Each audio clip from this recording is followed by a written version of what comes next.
Hello, I'm Ian, and my presentation will be about the Trojan War. More specifically, the difference of the myth of the war and the reality of it. We also will be talking about which big idea it connects to, which is going to be beliefs and culture.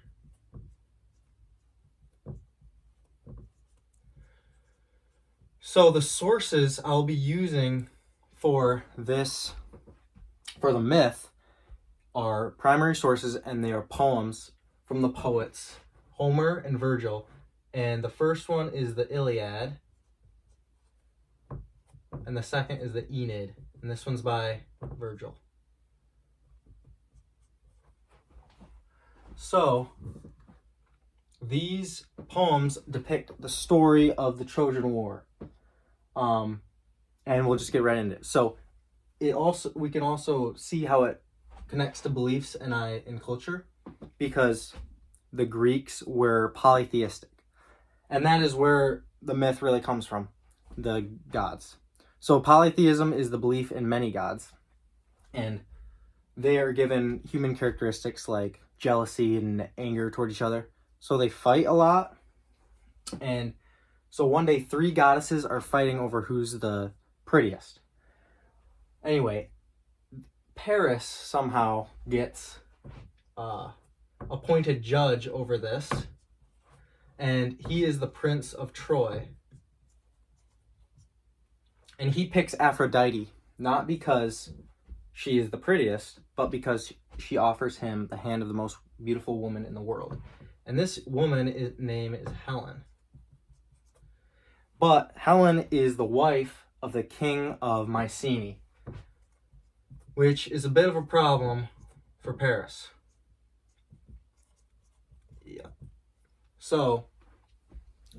But Aphrodite makes Helen fall in love with Paris. So Paris goes to Mycenae, gets Helen, goes back to Troy. So when Helen's husband finds out about this, he gets really mad, and he goes to war with Troy. And Mycenae is in an alliance with all these Greek city-states. So Mycenae, Sparta, probably Athens, goes and besieges Troy for 9 years. Now, these poems, they are the account of like the last few moments of the war. And they depict how the Aeneid depicts how the war ended with the Trojan horse, which is a big wooden horse that the Greeks made as a parting gift to the Trojans, except it wasn't a gift, it was a trap. So the Greeks were like, okay, we're done fighting. We'll sail away on our ships. Here's this gift of a wooden horse.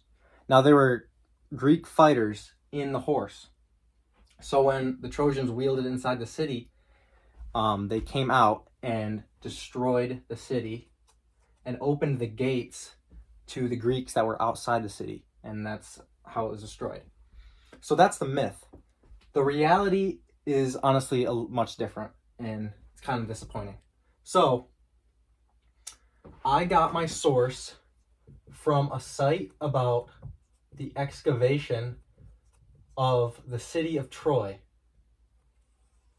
And this site detailed all of the excavation, and it talked about this archaeologist, Heinrich Schliemann, who discovered the city,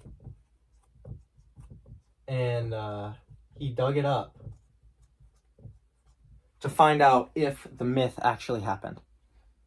So Heinrich Schliemann traveled to a place called, we now know as Turkey, and it was on the coast of Turkey, which aligns with what the myth tells us, because the Greeks sailed to Troy, camped out on the beach, and attacked the city. So anyway, he figured out that this was the right place, and he came upon this mound, and these mounds were known to archaeologists to have ruins of ancient cities inside of them. So when Heinrich Schliemann began to dig, he actually found layer after layer of ancient city. And this was actually common for cities to do. And there was 9 layers. So the first layer was built as a city, and then when it was destroyed, a new one was built on top of it. And then when that one was destroyed, a new one was built on top of that. So Schliemann called these, he dug down to the second layer, and he called this layer Troy 2. And he believed that this was the Troy of the myth. He thought this of a really bad reason. So there was this 2-handed cup he found in the ruins of Troy 2, and one of the Iliad depicts, or just mentions briefly, a 2-handed cup. So he was like, okay, this is the 2-handed cup that the Homer talked about. So anyway, he figured out it was wrong because it was a terrible piece of evidence to go off of. But before he could continue any further investigations, he died. And he passed away in the late 19th century, I think. So his assistant actually picked up where he left off. And his assistant investigated Troy 6. And Troy 6 was actually during the time period where Mycenae and Troy coexisted. And they were both big cities. So they could have had relations. But we find out this wasn't the Troy from the myth because the assistant finds out it was destroyed by an earthquake, not sacked by an invading force.